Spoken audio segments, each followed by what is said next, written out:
was promised several times by various senators or congressmen that they would move ahead, but each time they backed off for fear of the retaliation by the executive branch.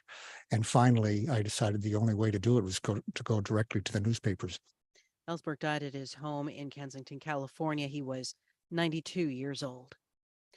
The Justice Department is working with police in Minneapolis to develop a court-enforceable agreement to overhaul how they work. NPR's Carrie Johnson reports federal investigators have uncovered a pattern of racial discrimination and excessive force in the police department. 3 years after a police officer killed George Floyd by kneeling on his neck for more than 9 minutes, the Justice Department has issued a comprehensive study of police in Minneapolis. Attorney General Merrick Garland says he spoke with Floyd's family members on Friday. His death has had an irrevocable impact on the Minneapolis community, on our country, and on the world. The Justice Department offered 28 ideas for improving police operations and their relations with the community. The city's mayor, Jacob Fry, praised the report as thorough and thoughtful. Carrie Johnson, NPR News, Washington.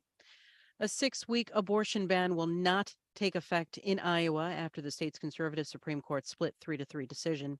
Iowa Public Radio's Katarina Sestarik reports the deadlock court means abortion remains legal up to 20 weeks. Iowa Republican Governor Kim Reynolds signed the 6-week ban into law in 2018. It was blocked by a lower court at the time and never enforced.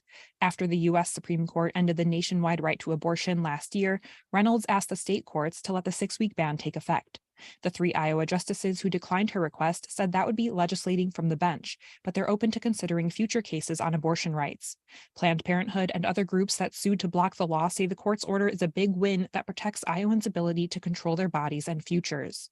Reynolds and Republican state house leaders say they're disappointed and they'll keep trying to restrict abortion. For NPR News, I'm Katarina Sestarik in Des Moines.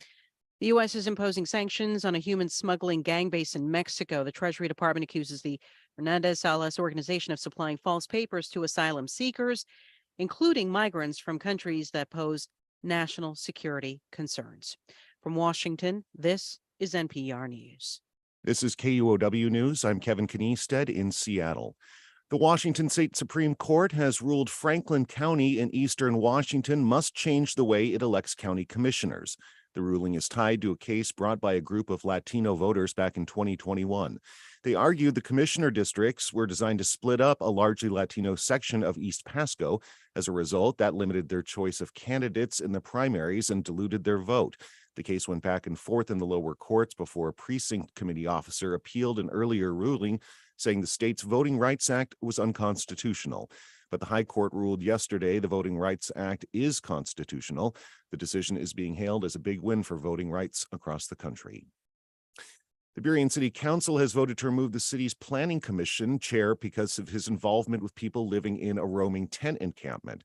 Charles Schaefer was accused of giving the campers information about where in the city they could move after they were recently expelled from one location near City Hall to make room for a dog park. He didn't appear to deny the allegations when questioned during last night's city council meeting. Did you act in good faith with the best intentions to serve the best, to serve the benefit of our community? I did. I acted not only to serve the unhoused community as bestly I could, I also tried as best I could to advise on how to comply and act in accordance with city laws and rules.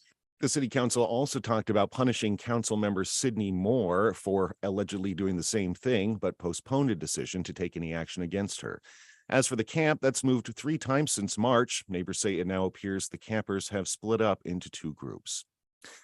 And 'tis the season for dive bombing crows. We're in the midst of nesting season, so don't be surprised if the birds seem overly aggressive if you pass by their turf. Birds Connect Seattle, formerly known as the Seattle Audubon Society, says if you have to walk near a nest, wave your arms slowly overhead to keep them at bay. They also say to think about wearing a hat or helmet or use an umbrella. This is KUOW News. For NPR comes from NPR stations. Other contributors include Fisher Investments. Fisher Investments' team of specialists offer guidance on investing, retirement income, and Social Security. FisherInvestments.com. Investments in securities involve the risk of loss. Welcome to Friday. Welcome to KUOW's Week in Review. I'm your host, Bill Radke. If you love the spray paint on Seattle buildings and walls and signs, and who doesn't, then you'll be glad to hear the city's anti-graffiti ordinance has been struck down. We'll discuss that with our panel of journalists because we are going to make you smart about what happened this week. I've got Seattle Times transportation reporter David Kroman sitting feet from me. Welcome back, David. Hi. Freelance health journalist Joanne Silberner. Nice to see you again. Nice to be here. Seattle Channel host and producer Brian Callanan. Thanks for coming, Brian. Thanks for having me, Bill. And you can stream this show and look at these lovely faces on YouTube or Facebook. Just search KUOW Public Radio. Topic number one. On this program, we grown-ups often talk climate change, right? Fires and smoke and melting glaciers and suffering wildlife. Think about how climate change looks to a child. When we're gone, our kids will probably have it worse than we do, and they're too young to vote on policies that affect them.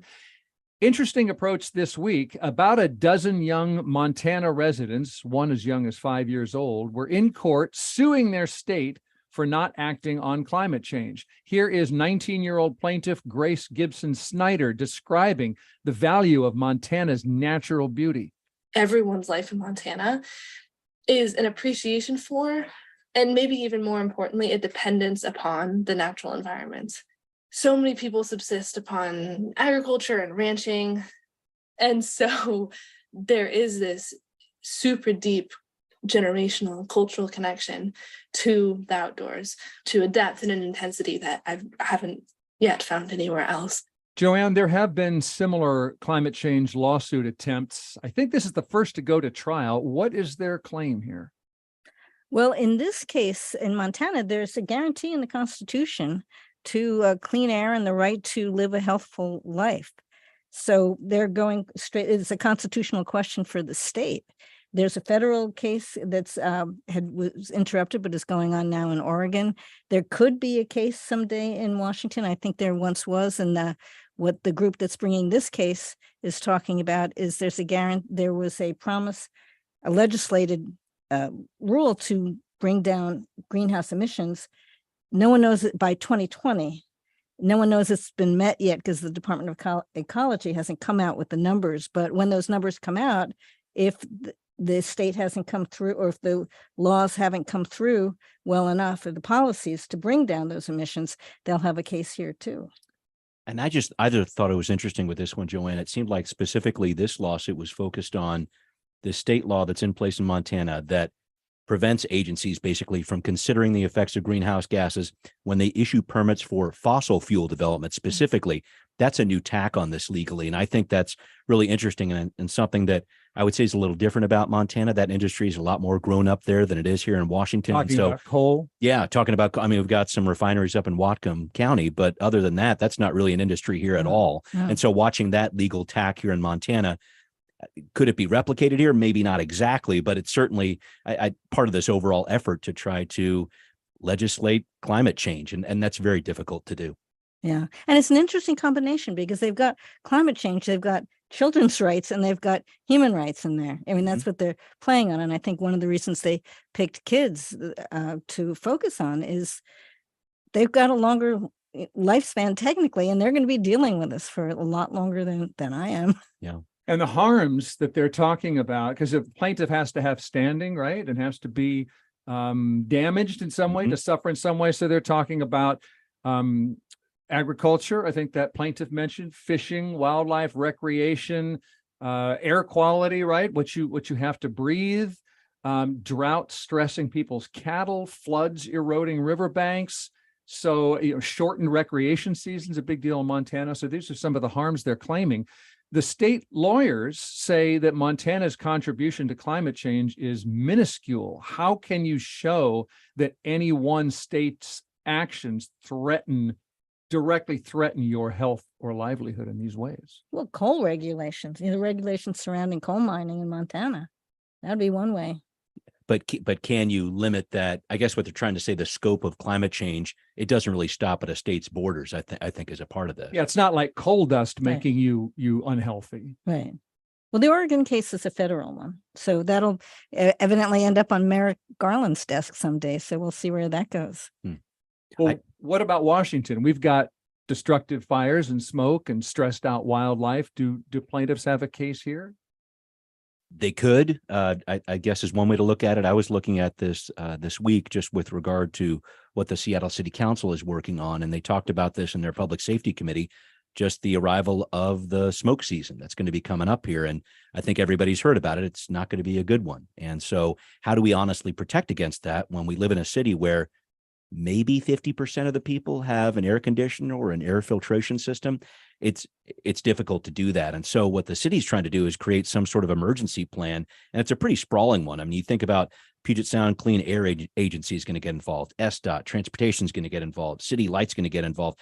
The Regional Homelessness Authority is going to get involved too. How do we create a plan to respond to what is a climate emergency? And I don't think we have a great answer to that just yet. And I don't think we have a great answer to these lawsuits either. But this is this intersection of where climate law comes together with local governments. And how do we figure it out? I think we're going to hopefully learn some answers in this lawsuit, but there's a lot of question marks, certainly in Seattle right now.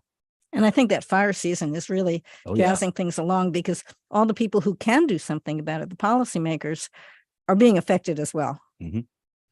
And the fact that New York City and Washington, D.C. had their experience this year, well, in Philadelphia and the East Coast in general had their experience this year with fire, from Canada. Yeah. From Canada. Right. I think you do see the difference, I think, in coverage. We've had smoke seasons in Seattle and the Northwest for, quite a few years at this point. And they, not that they don't get any coverage, but when New York City was shrouded in smoke, it was front page of the New York Times every day, which is, as it should be. But I do think that the fact that smoke has this particular power of just, it's so suffocating and it's so oppressive, and it's just all you can think about all day is what is happening in the environment right now that's making me feel so uncomfortable. And I think the fact that the kind of power centers of this country in New York City and Washington, D.C. have now experienced that, worse even than what the West Coast has experienced. Who knows if anything will lead to that from that, but I imagine that it drove home the urgency to a few more people. Hope so. So this trial's ongoing right now, and this judge, I noticed the judge in this Montana case said she could rule that state law doesn't comply with their own state constitution, but she cannot tell the legislature what to do about that. So this case is still a long way from policy. It sounds like it's more about precedent than policy, I think. Yeah. I would agree with that. And I think you see it here in our state, just in terms of what Labor and Industries is doing right now. They're working on crafting some policies too, to make sure it's safe for workers to be outside during certain times of year. So I think it's something that all eyes are on this Montana case right now. Right. UPS, I think, just made a deal with its drivers that they would air condition those vans, because you're out there all day driving those vans around. It's 105 degrees. It's not good. Yeah. What can Brown breathe for you? That doesn't sound fun. Yeah. It seems like the parallel with these cases is tobacco, maybe. As far as sort of landing a blow on a industry and putting blame. I don't know the particulars super well of the Montana case, but I think that landing a legal blow against, Shell or BP or, some of the big oil companies, it's kind of the holy grail for a lot of advocates, because then it's not just you're sort of fighting climate change in the nebulous, you're actually assigning blame and demanding responsibility be taken for that. Probably. So again, sort of maybe similar to the tobacco case, maybe similar to some of the opioid litigation that's happened. Gun manufacturing, but even on a bigger scale than that. But unlike all of those, I think you could probably show eventually that some of these oil companies knew about climate change, but whether they are responsible for it seems like that might be a taller task than even some of those other cases. All right, so we'll watch that Montana case and see what happens in the Northwest as well. Let's turn to another topic here on KUOW's Week in Review. This is the city of Seattle, where a federal judge stopped the city from enforcing its anti-graffiti ordinance. You remember during the pandemic, 2021, police arrested 4 people for writing messages in chalk and charcoal on concrete blocks outside of the SPD East Precinct.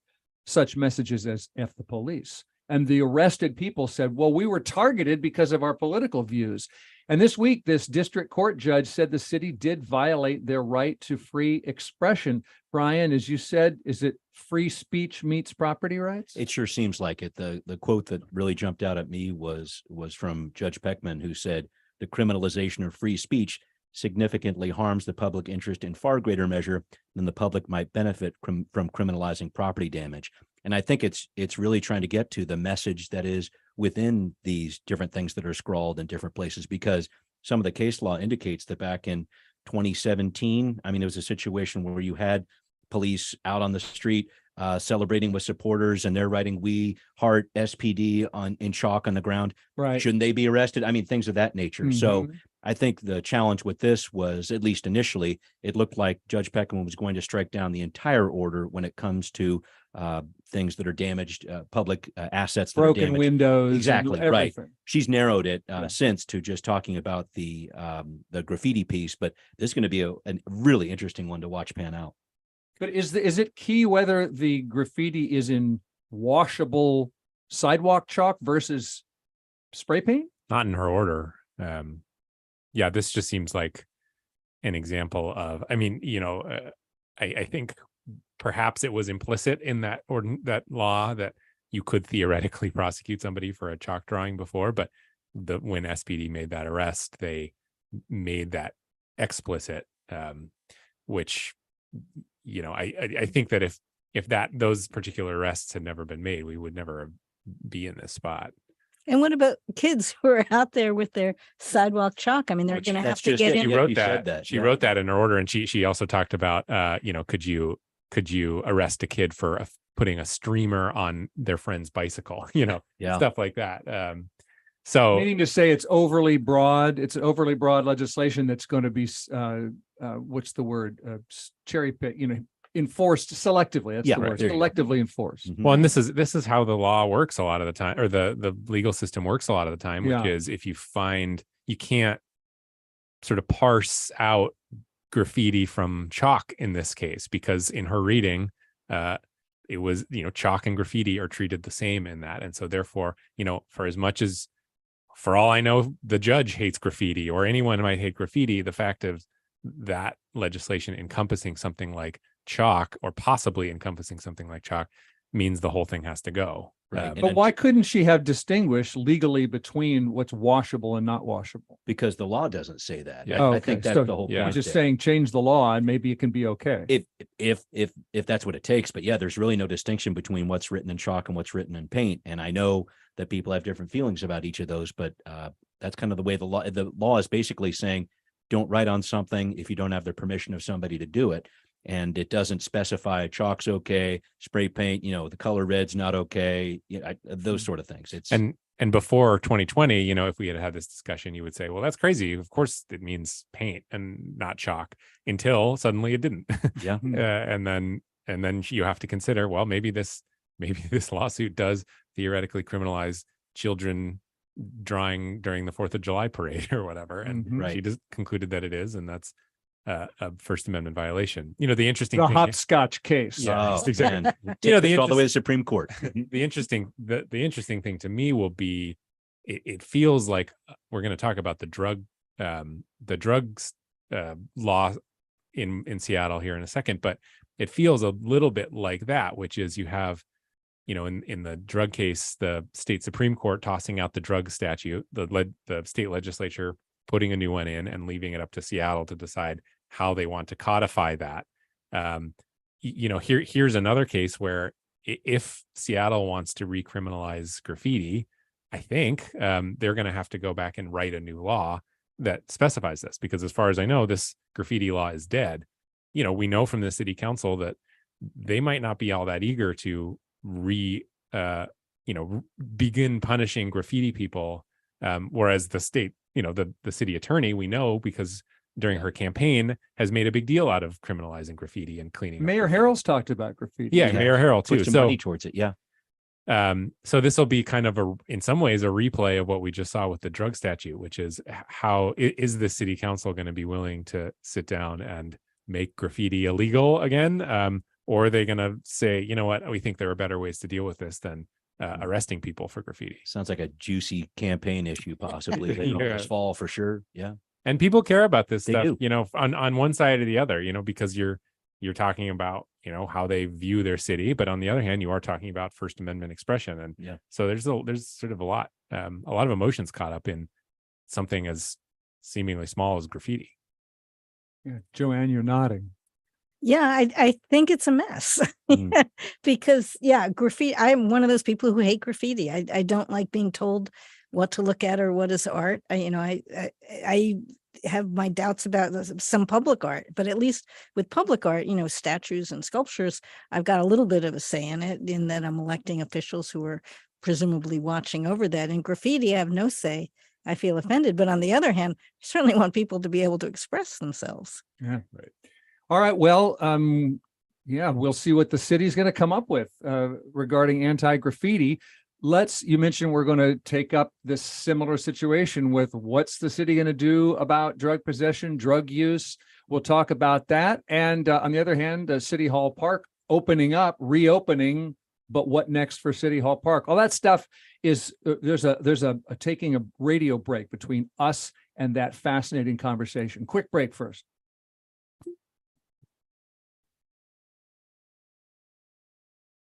Hey, welcome to the quick break. It's 12:23. This is 94.9 KUOW, Seattle's NPR news station. We have reached 70 degrees in Seattle, where we expect it to be a generally cloudy afternoon. Tonight, showers likely with a low of 53, and then a chance of showers tomorrow. The old model of funding public media isn't sustainable, but a new model with more monthly supporters brings more stability. It means we can invest in the type of journalism that deepens impact here at home. Join us online at kuow.org/donate.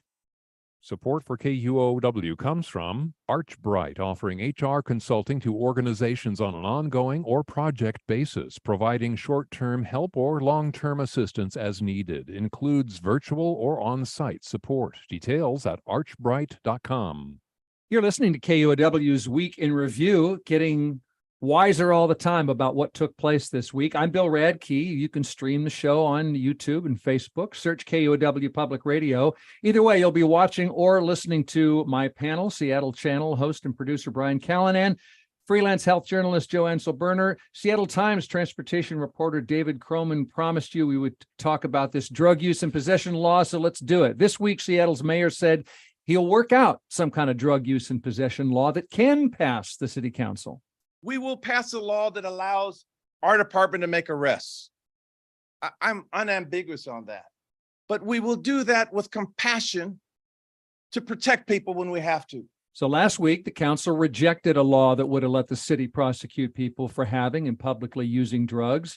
Mayor Harrell said he does not want to repeat a hurtful, unfair war on drugs. He wants to send nonviolent people to drug treatment and therapy.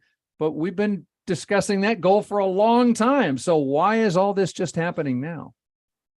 I think it's just centered around the city council vote and what it really means, and specifically what happens on July 1st when this new law goes into effect at the state level with that Blake bill that we've been talking about over the past several weeks here. But that quote unquote fix to our state's drug possession law has made drug possession, drug use, public drug use into a gross misdemeanor. So misdemeanors are generally the purview of municipal courts, and that's where the city attorney would get involved, et cetera. And so usually isn't as much of a big show. I mean, state laws pass and the cities codify them, and that's the way it goes. In this case, however, I think there is so much concern over, okay, we're having these officers make arrests. What then? Is that court system the best place to put people who are dealing with drugs?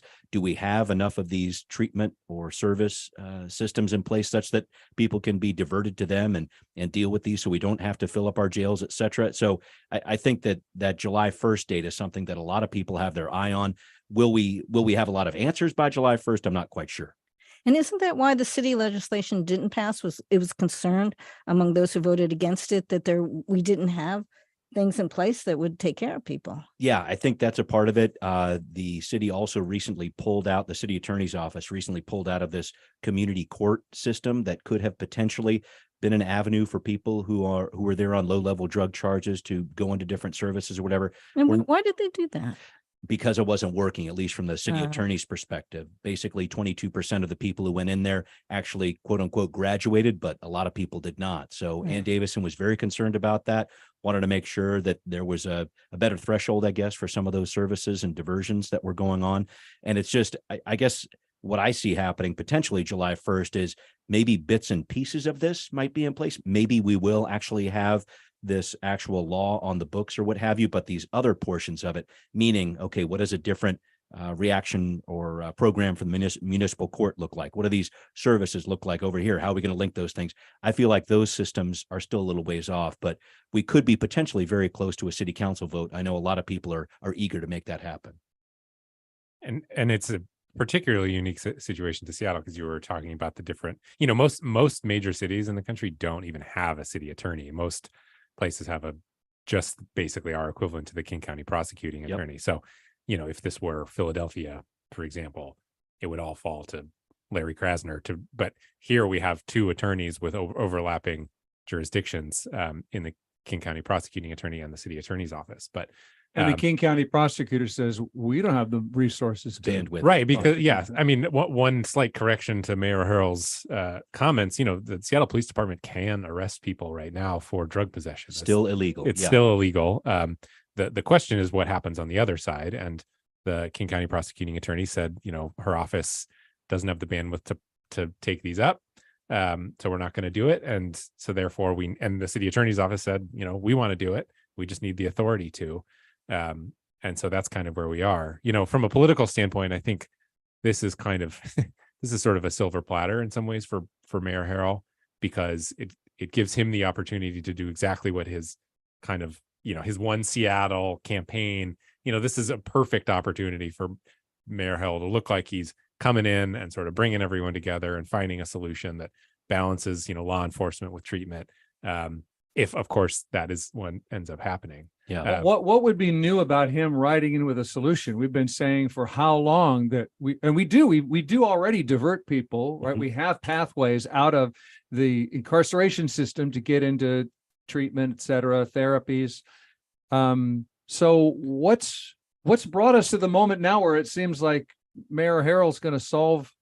I didn't say solve. I said politically, yeah. he may get a bill passed that says nothing of what happens after the bill is passed, which is the big problem is treatment, that there is just not very much of it. And what is there is, I think people think of treatment as this, you go to treatment, you come back and you're treated. That is not at all what happens. It usually takes several times, and it's not an A to B progress. It usually is A to X with several stops in between.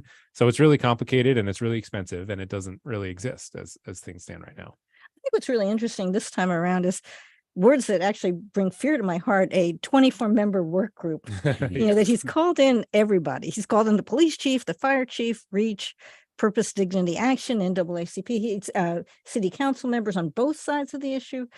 If he can pull this off, I think it'll be really impressive. I think he's got everyone at the table this time. He's got people at the table, but it is going to be the proof in the pudding. And like I said earlier, I feel like this is something that's going to roll out in pieces. He had mentioned that the city council can't do this in a week, so we're going to have to wait at least a little bit to see what happens from that very narrow legal side of it. Okay, what sort of ordinance is the city going to pass? But then those other parts of how is the court involved? And I think it's an important piece of this. When the city council was considering this legislation, they cannot compel the city attorney's office to do a specific thing. There's a separation of powers there. So in crafting this legislation, they're trying to be careful about that. They're trying to urge the use of these different diversion types of services or whatever else, but they can't necessarily compel the city attorney to do that. And I think that's a bit of the conflict here too. And then I think even if a bill does make it to the city council, it's still a pretty good chance it's going to be a 5-4 vote, because there are members of the city council who just fundamentally don't believe that a gross misdemeanor is the right way to go. And so they're not going to endorse any sort of tactic that allows drug users. And we should be clear, we're talking about drug users here, not drug dealers, because those are likely to be felonies.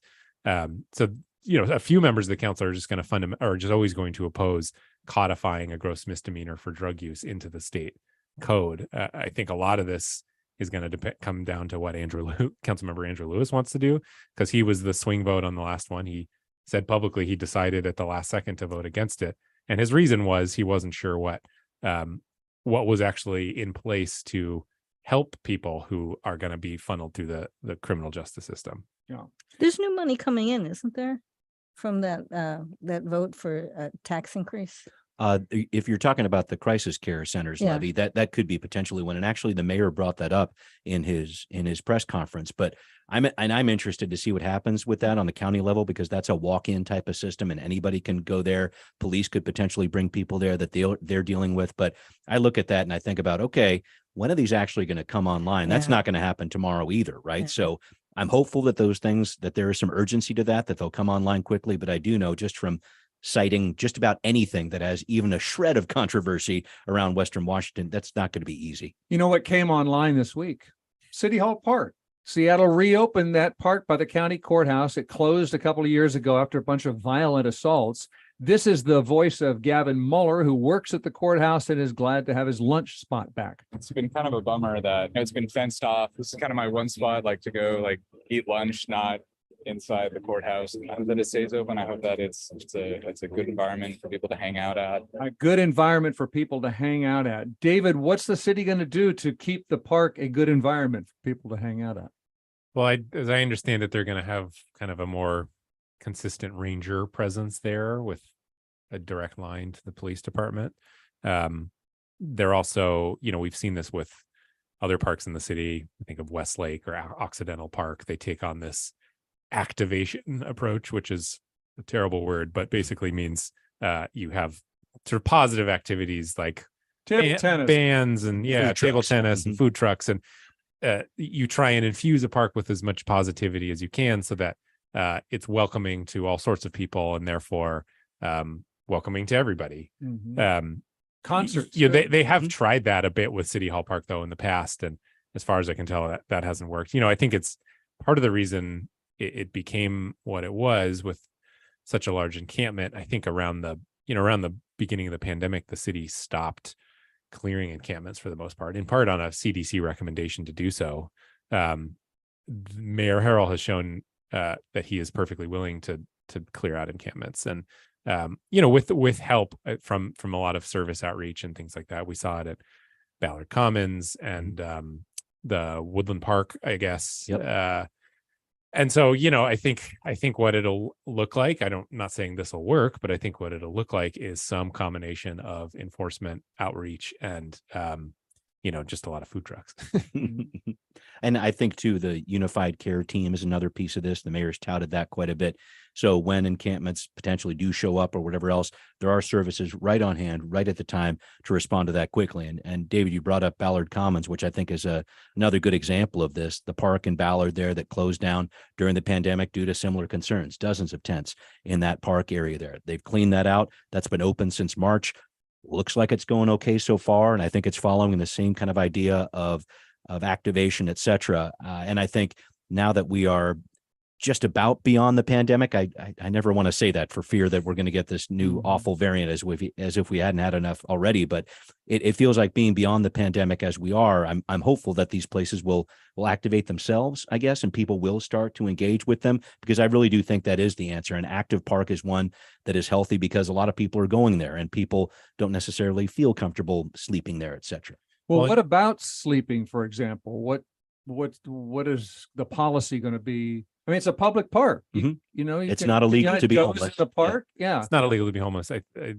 We have seen that the city has exercised its power to prevent encampments from being in other parks, again, like Woodland Park, like Ballard Park, Ballard Commons, excuse me. So I think there will be probably some strong arming a bit to prevent people from sleeping there. I'll say, go ahead. In addition to kind of what Brian was saying around the pandemic, one thing that I think was a little underappreciated, there's a lot of reporting around it, but when the pandemic happened, tons of services shut down, and a lot of in-person help that people could have sought out basically disappeared. And if you're homeless and living on the street, your access to Zoom is perhaps not as good as for office workers. And so I think that when you talk to service providers, they talk a lot about how much of an impact that had on their ability to maintain current relationships with people that they work with and build new relationships. And so, if there's some reason for hope, it's that I think a lot of those services are opening back up again and are a little more available. So that would be another aspect that would be working in favor of this being a lasting solution that wasn't maybe available a couple years ago. But the challenge, I think, is going to be to get people to come back. I think people are sort of fed up. We've had a number of recent murders that I think are spooking people. And it's really, the idea that we have to get people walking through and making it a living place rather than a overnight place is going to take effort from all of us. Yeah. Big part of the downtown activation plan that the mayor is working on right now. This is a piece of it. And I have to say, there's going to be a lot of scrutiny on City Hall Park because, as you'll remember, originally it was looking like the county was going to take it over and make it part of its campus. And now the city's doing it. So I think there's going to be scrutiny at a lot of different levels to make sure they get this right. Yeah. Okay. And there won't be, the police are not going to be making drug arrests there. They could, but they're not going to, right? Because no one's going to prosecute them. And I don't know that they were before. Yeah, exactly. For strict possession cases. Yeah, they were for dealing and trafficking, but not strict. But they shut that park down. Now it's open and we're just sort of wondering what life is going to be like in that park. Yeah. Okay. One more thing before we take a break. We're here with KUOW's Week in Review. We got a couple other news issues to talk about, but did you all hear we're getting a new area code? No. Yeah, I saw that this morning. Yeah. So just a quick note here. Once they're out of 206 numbers, they're going to run out in the next year or two. Before that happens, they're going to start assigning the area code 564 to Seattle -on whoever gets a 206 now, which is going to play into the snobbery of whose lips are the longest. I'm going to sell my 206. Highest bidder. Can you sell your number? I don't think so. Probably not. Well, let's find a way. When I lived in LA, the city people didn't want the suburban 818 from the valley. The downtown people didn't want the snobby 310 from Beverly Hills. They're keeping it real with the 213. And so we're going to get, by the way, I found as I was looking around about this, did you know that our area code has its own song? No. Not about Seattle. It's about your skeleton. I got bones. Bones. I got you now. Okay. Yeah, the adult human skeleton. 206 bones. Now we know. Now we know. So I don't know what there's 564 of, but someone's going to get the 564 here. We'll work on that song for next week. Yeah. Okay. All right. Should we take a break? That was just too good. I gotta relax. Calm down. Then we're going to get back to, we're going to talk about what's going on with our commute, and while you're commuting, you might see a sign that might make you think of disease or sex or the Titanic. Stay tuned. Okay.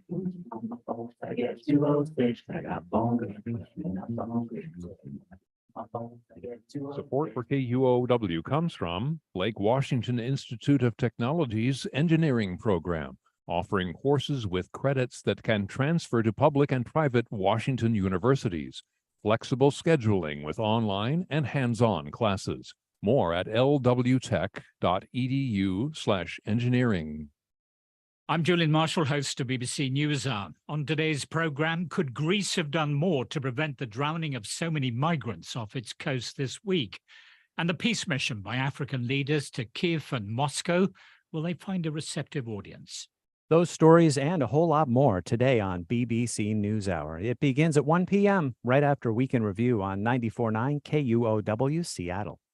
Support for KUOW comes from UW Medicine, where the same doctors caring for patients are also advancing medical research and teaching the next generation of physicians. More at uwmedicine.org/care. UW Medicine, a higher degree of healthcare. It's KUOW's Week in Review, still happening, still streaming on YouTube and Facebook. Just search KUOW Public Radio. We have health journalist Joanne Silberner, Seattle Channel's Brian Callanan, the Seattle Times David Kroman, and I'm Bill Radke. When workers return to the office, they also return to the roads, the cars, and the buses. King County Metro says there were 45,000 more rides last month than the May before that. Metro official Katie Chalmers says a big part of that is Amazon. when they began to make plans for this return to office, they were really working with us and making sure that Metro was ready, and we're ready. Many of our routes still have plenty of room to have more riders on. Amazon recently told about 55,000 corporate employees to return to the office at least 3 days a week, David. But is this an Amazon effect, transportation reporter David Kroman, or does Amazon just get a lot of attention? No, I think for May, it is an Amazon effect. I mean, it's on top of a growth that was already happening. Metro said they were seeing about 15% year-over-year growth each month. I think April was a little bit bigger, but then May was a 22% year-over-year growth. So that's, maybe it doesn't sound like a lot, but that's another 10,000 rides on top of the growth they were already seeing. That's pretty significant. Actually, the more illuminating statistic I thought was 68 van pools were organized just for May through King County Metro, which is the highest they've ever had since 2005. Because apparently of their 800 or so van pools, about a third of them are Amazon employees. So for whatever reason, van pool is very popular among people commuting from the east side. And a company can't rent out a county van, right? It's just whoever signs up for a van that's on your route.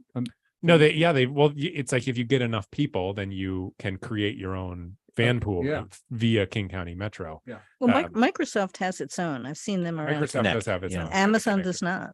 No, Amazon does not.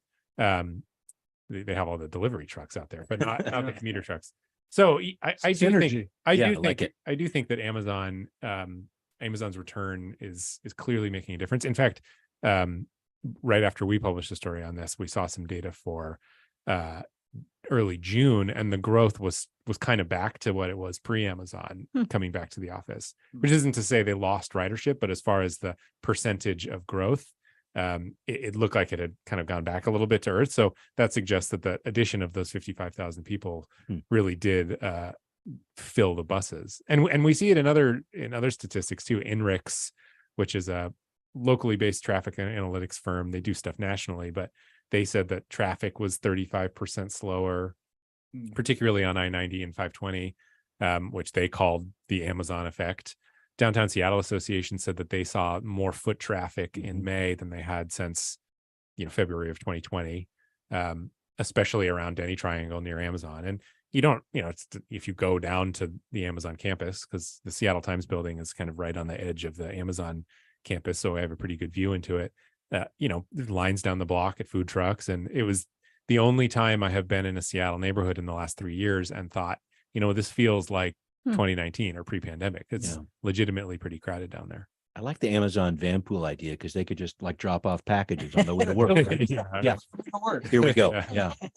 If you don't pay for Prime, then you take a little longer. There you go. Right. Good point. Yeah, you don't get to use the carpool lane. Yeah. No, and just dovetailing on that, David, I thought it was interesting to see these metrics we're talking about from the Downtown Seattle Association. Foot traffic is up. The visitors are up. The number of visitors is up. Hotel room demand is up. Occupied apartment units. So is it at that space right now where it's completely all pre-pandemic? No, a number of those measures are getting close. The one that's still sticky is that whole office occupancy thing. Yeah. And it's right at about that 50% mark right now compared to pre-pandemic. It's rising. I mean, the trends are going up there, but it's certainly not, snap of a fingers back to where it was. And I think that's one a lot of people are keeping an eye on. Which for me is kind of the big question facing transit agencies, because when they look at off-peak hours, which means middle of the day, like night times, weekends, times considered outside of rush hour, if you take all that, they're basically back to where they were pre-pandemic. In fact, in some ways higher. Where they're not at all back to normal is those commuter hours. And so much of our system was built around getting people into the office. I've done a few stories in the last few months on the Sounder, which is the train that goes from Lakewood to Seattle and then up to Edmonds. And that to me is the kind of purest distillation of the state of commuters, because it doesn't run except for during commuter hours, really. And that is still at 30% of pre-pandemic ridership. It's just not seeing that come back. And so it puts transit agencies in this kind of interesting situation where they're doing something that in some ways they wanted to do for a long time, which was de-emphasize peak hours and grow service outside of commuter hours, but it's just happened so quickly. And suddenly that now they kind of have to decide, where do we lean? Do we work really hard to win those commuters back and spend a bunch of money doing so? Or do we think about transforming our whole system so that it's not built around those commuter hours nearly as much as it used to be?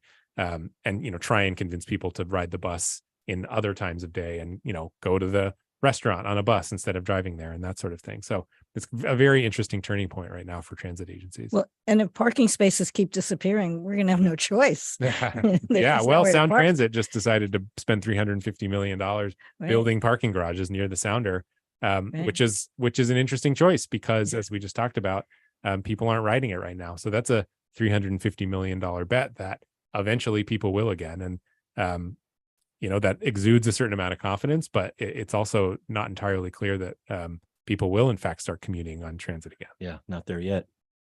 By the way, I've been reading a conspiracy theory in the comment section of your newspaper, David. That I don't know. That's always a good idea. Yes. Oh, it's a pit. The theory is that Amazon is telling workers to return to the office so that they can fire people who complain instead of having to lay them off with severance. Oh boy. You want to debunk that? Or I don't understand. Confirm that. Yeah, I don't understand the logic on that. I can't follow that argument very well. Why would that allow them to fire?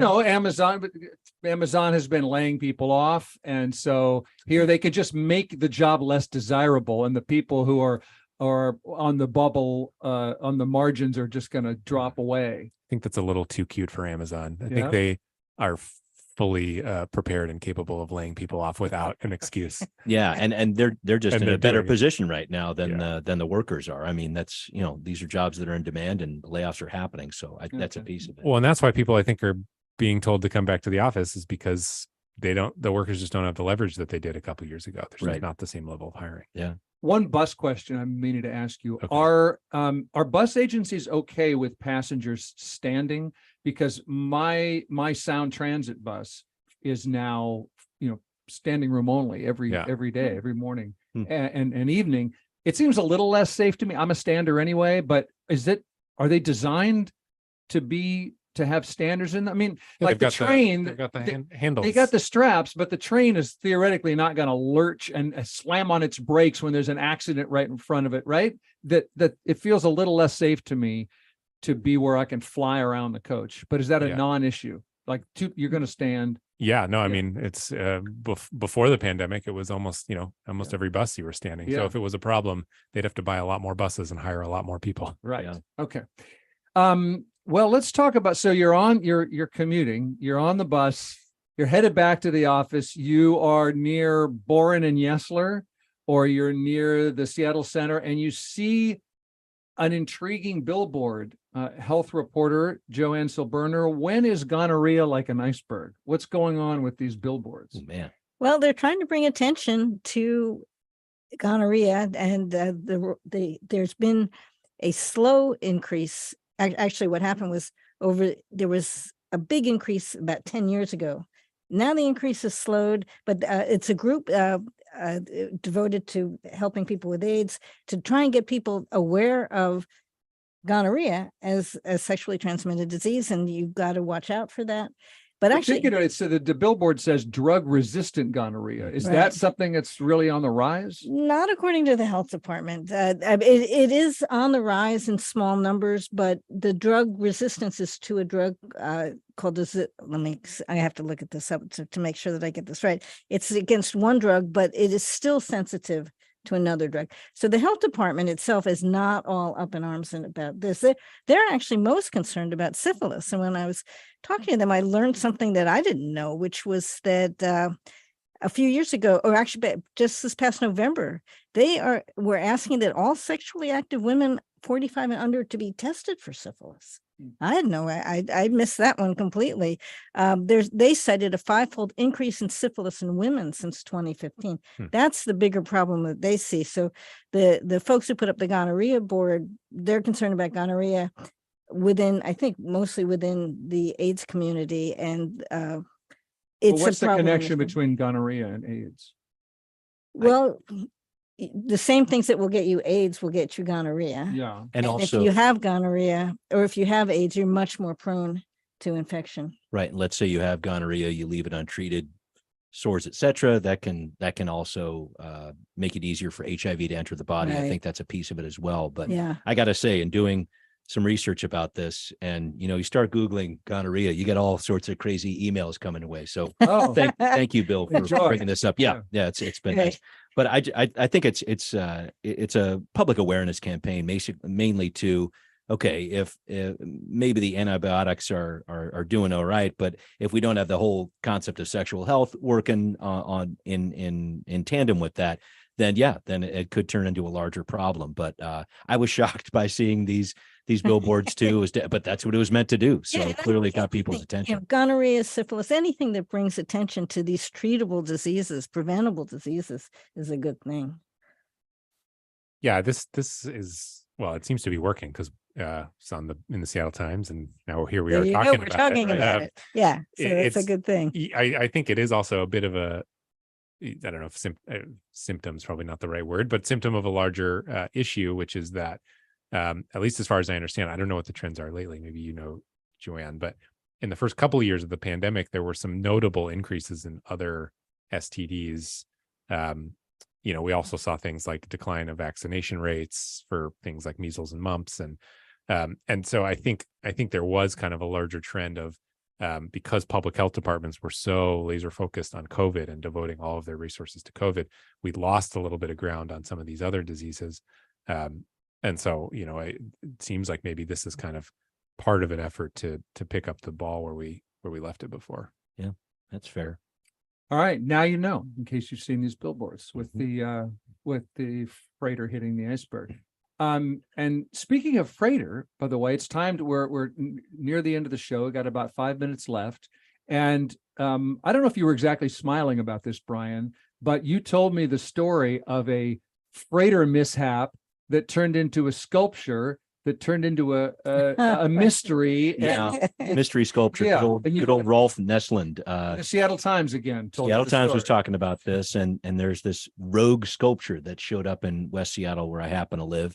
And so this was the captain who actually ran his boat into the West Seattle Bridge, causing a long-term closure many, many years ago. And infamous guy ended up being dismembered by his wife. It's a pretty grisly story, but I think, West Seattle being the resilient folks that they are, someone put together this statue of his bespectacled head, kind of on the trail that goes right around the Pigeon Point neighborhood. It's very, very close to the West Seattle Bridge.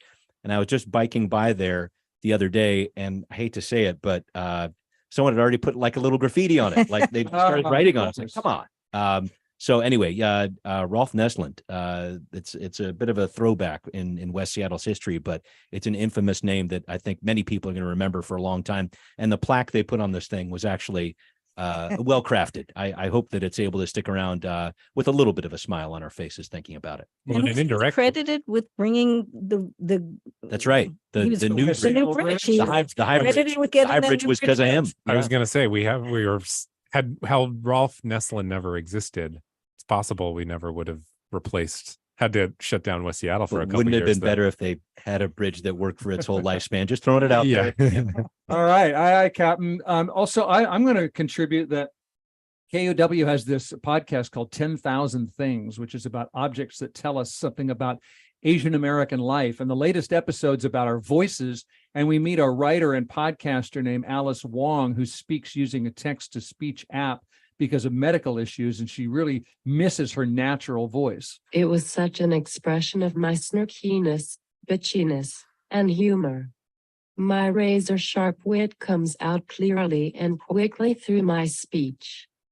Alas, I cannot do this anymore, although if people look at me, they'll see my facial expressions and know exactly what I'm feeling, but it's still not the same. So lately, Alice Wong has been advocating for diversity and the rights of people with disabilities. And she says we just need more diverse kinds of voices on the radio. Ideas of what is considered a good voice gatekeep marginalized people, making them feel they can't take up space and sound. And the reality is there is space and sound for all of us. So the host of this series is Shinyi Pai, who's also Seattle's civic poet. And I'm telling you, every podcast should be hosted by a poet. I love the way she chooses words. I do that series about words in your Week in Review podcast feed called Words in Review, but I am no poet. And I think you'll like this podcast, 10,000 Things with Shinyi Pai, wherever you get your podcasts, or you can find out more at kuow.org/podcasts. That makes me smile. What else is making you smile this week? Well, for me, it was actually talking to Andrea Rogers at our Children's Trust, which is the law firm that is bringing the case in Montana, because she was just so excited. This is the kids suing over the kids change. Suing over climate change, and she was just so excited about the idea and it moving along in the courts and the importance of what was going on, and just loving her job. It was just that really made me smile. Yeah, that's one of the nice things about being a journalist, is interviewing people, dedicated people who know a lot and get fired up. Yeah, and I'm always amazed that, because of a lot of being a journalist is just asking people to do stuff for you and to take time out of their day to talk to you when they don't have any obligation to do so. And I'm amazed at how often people agree to do it. And yeah, I agree that makes me smile also. I had to throw one more in there, Okay. Bill, just because it's coming up this weekend, the Solstice Parade. Oh, yes. Huge fan. And if you really want to look at a fun website, solsticecyclist.org. Uh-oh. Okay. I think you know Is that safe for work? It's kind of safe for work, but it's got this frequently asked questions section. Uh-huh. I didn't even know that I was supposed to ask those questions. Yeah. You didn't even know what I didn't know. Yeah. Yeah, you can't not know that. No, now I know too much. So you're going as an observer. We'll see how this goes. Well, I don't know if there's enough paint out there. Whoa. All right, well, tell us the story next time we see you. Seattle Channel host and producer Brian Callanan. Good to see you. Thanks for being here. Or thanks for having me, Bill. Of course, freelance health journalist Joanne Silberner. Thank you, Joanne. Seattle Times transportation reporter David Kroman. Thank you, David. Thanks so much. And you know, Week in Review happens because of the support we get from subscribing contributors. We kind of like to do more of this kind of work for you. So make this show happen by donating to KUOW. Thank you to our producer, Kevin Kniestead, and for social media and live streaming expertise, Juan Pablo Chiquiza and Tio Popescu. Thank you for Bernard Ouellette running the board, making it sound great. I'm Bill Radke, and hope you enjoyed the show and that you'll be with us another time and maybe make it a real habit. Hope to see you again next week on Week in Review.